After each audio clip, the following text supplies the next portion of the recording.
What's going on, everyone? Welcome back. In today's episode, I want to talk about something that's a little more top of mind for me, and it stems from a conversation with a prospect that I had at the end of last week.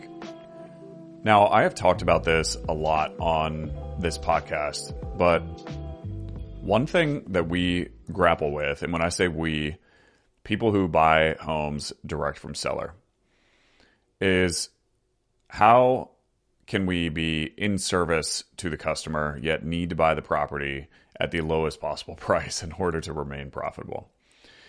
And I truly believe that we can still do this in a very ethical way by disqualifying a lot of people who call in, maybe don't understand the economics of how selling to an investor works, and just communicating to them in their best interest. And so what that means is we get leads in our business and we are going to turn some of those leads away. And yes, that means we are going to say no to possible money. And granted, it's money that we would likely not get anyway, because through the sales process, it is going to be revealed that that client or that prospect does not have a problem that we can solve by buying the house cash. And I think the mentality that's required for an owner to be comfortable doing this is a mentality of longevity. And when I say longevity, it's going to feel awkward not taking every single lead through the sales process and giving them an offer. But to take this to a hypothetical extreme, imagine that you have thousands and thousands of prospects call in, which in this business may take a number of years. If over time, the cumulative interaction that you have with these prospects is that all of them feel that you are communicating to them in their best interest and what's best for them, then you are going to maximize the probability that they go tell other people that, hey, this company is actually looking out for your best interest. I would suggest that you contact them. Which, if you know anything about business, in the long run, the thing that makes businesses successful and stay in business for a long period of time is a very big discrepancy between the cost to acquire a customer and the amount of profit per customer over the course of the lifetime of that customer. And one of the best ways to bring down the cost of acquiring a customer is to have other customers tell other potential customers how amazing their interaction was with your business, and then boom, you get business. And so you're not having to pay to acquire additional customers. Now, in the world of a direct-to-seller real estate business, the majority of people who run direct-to-seller real estate businesses right now acquire the majority of their customers through direct response marketing, meaning we pay to acquire every single customer that comes through our doors. And the reason why our businesses are able to stay alive is because while the cost to acquire a customer might be relatively high compared to other businesses, the profit per customer can be high. And we're only dealing with this customer one time. But if we have an average deal size of anywhere from 20 to 30 grand, well, that's a decent amount of profit per customer. But if over the long run, a ton of people are saying good things about your business, and therefore that brings you additional business that you don't have to pay for, then your cost to acquire a customer is going to go down. And what that means, if your cost to acquire a customer goes down, depending on how much it goes down, your profit can significantly increase. That, of course, is going to give you and your business more and more fuel to better serve your customers. And again, let's take this to the hypothetical extreme. If your cost to acquire a customer gets lower, that means you can spend more to acquire additional customers, which is going to make it more and more difficult for your competition in the long run. Now, let's take the alternative to this is every client who calls in, whether or not it makes sense for them to sell their house cash to you, you run them through the sales process and give them an offer. Now, because you are likely advertising, hey, I buy homes cash, no commissions, we can do it quickly, you're going to get a lot more people proportionate to the average population of selling house. In other words, let's say 2 to 3% of all homes sell off market to investors. Well, more than 2 to 3% of the people who call in are likely going to be a good fit for you. But it still means that people are going to call in, and let's say it's 50% of the people who call in may not make a ton of sense for them to sell their house cash to an investor, but they don't understand how it works, so they call in seeking your help. If you take those people through your sales process and then you give them an offer that they find offensive, and then they tell other people how scammy you are and how you do nothing but give lowball offers, and the reason they're telling that is because you didn't take the time to get to know their goals and would your solution of buying the house cash accomplish their goals, and then communicate to them in their best interest. Well, again, if we take that to the hypothetical extreme, over the course of time, more and more people are going to say bad things about you, and then the public is going to read bad things about you, and it's just going to make your life more difficult to acquire future customers. And so the entire premise of this episode is you can have a sales process where you are still looking out for the best interests of everyone who calls in. And what that means is you're going to disqualify people and tell people that, hey, based on what you're telling me, I don't know if it makes a ton of sense for you to sell me your house cash because you would have to give up too much equity. And then if they still want to consider that, then have them sell you on it, on why that makes sense, because at the end of the day, you are still looking out for their best interest. So I want to illustrate this by telling the story of this prospect who called in last week. She called in and she wanted to sell so that she could move closer to family. Her husband passed away a few years ago. She's living in this house now. And she actually shared with me that she feels that if she brought anyone of a male figure into the house, she would feel unfaithful because that was the home that she lived in with her husband. And on top of that, she wants to move closer to family. Now, this home was in really good shape. It's actually built, it's like 5 years old. It was built in 2020. And there's, based on what she told me, there's basically no deferred maintenance. She's got maintenance contracts on her HVAC, on some of her other mechanical systems, and the home sounds like it's in really, really good shape. And so when she was done explaining to me what she wanted and told me a little bit about her home, I just asked her, I said, hey, why would you sell your home for a discount to an investor? And she explained to me, well, I know I'm going to have to pay 6% in realtor fees. So she was at least familiar with kind of how real estate works.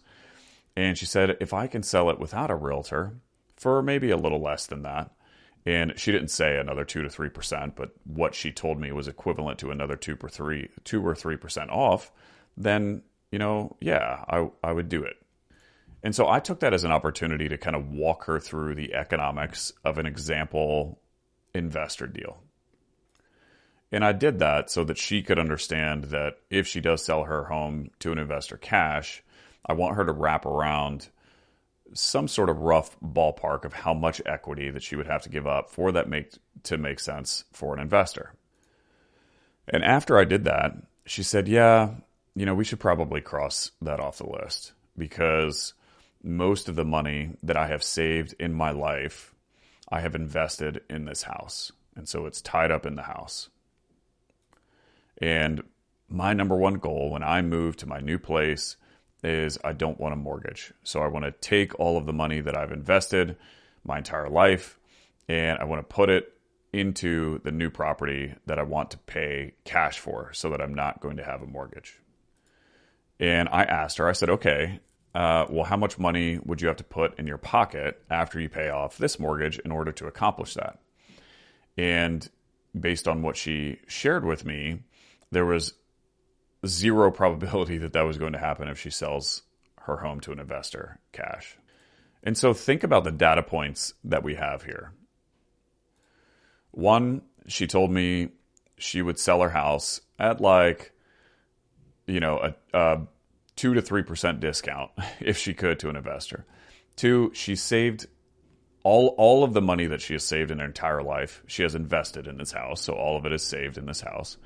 And three, the house where she's moving to, she wants to pay cash for. And in order to pay cash for homes at that price point in the area where she wants to go, she's going to have to get the most that she can get for her current house. And so imagine if I, after learning that information, still took her through the sales process and I gave her an offer, which I don't know where I would have to offer, but it would probably be 10 to 15, maybe a little bit more % off of a number that would actually work for her. When she would hear that offer, she'd probably look at me like I had three heads and would be wondering, like, did you listen to a word that I said?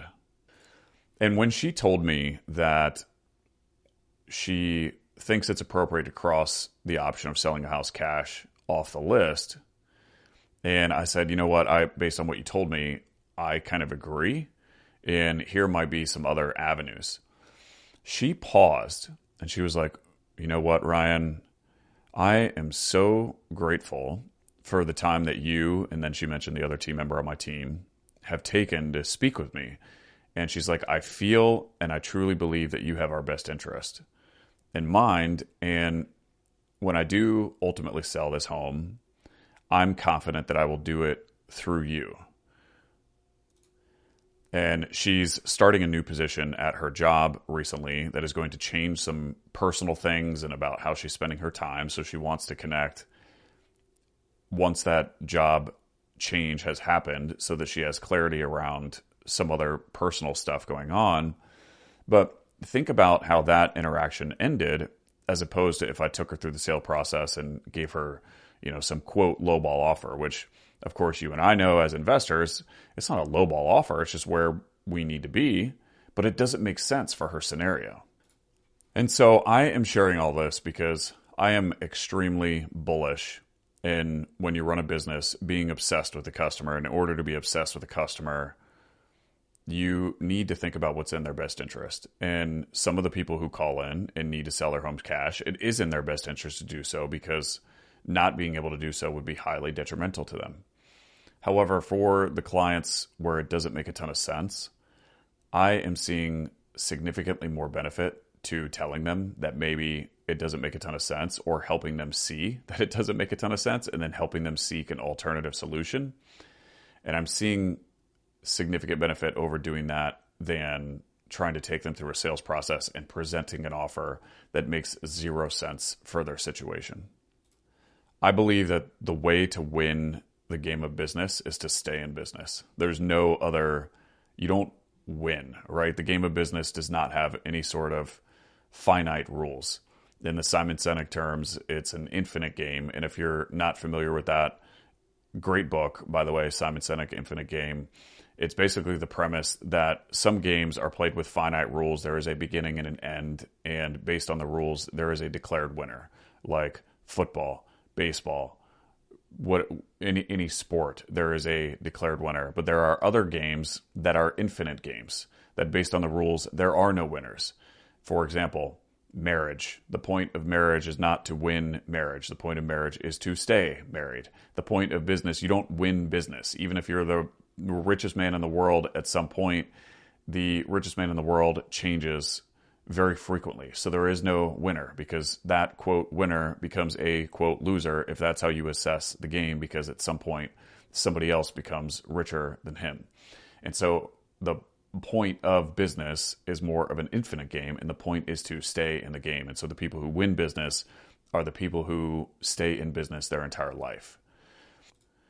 And what that means is that we have to operate our business in a way that maximizes the probability of that happening. And again, I'm very bullish over a significantly long period of time, maybe through real estate cycles. The way to maximize that happening is to operate in your prospects or in your customers' best interest.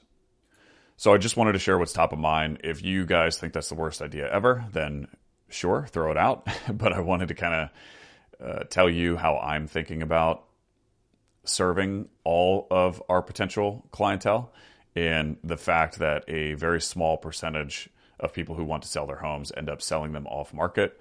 And if we can be a real estate solutions provider as opposed to people who just throw out cash offers to anyone and everyone who wants one, then I think we're going to be better positioned to win in the long run. So I hope you guys got value out of that. I hope it helps you win. And by win, I mean stay in business for a very long time. I'll see you on the next one. Bye.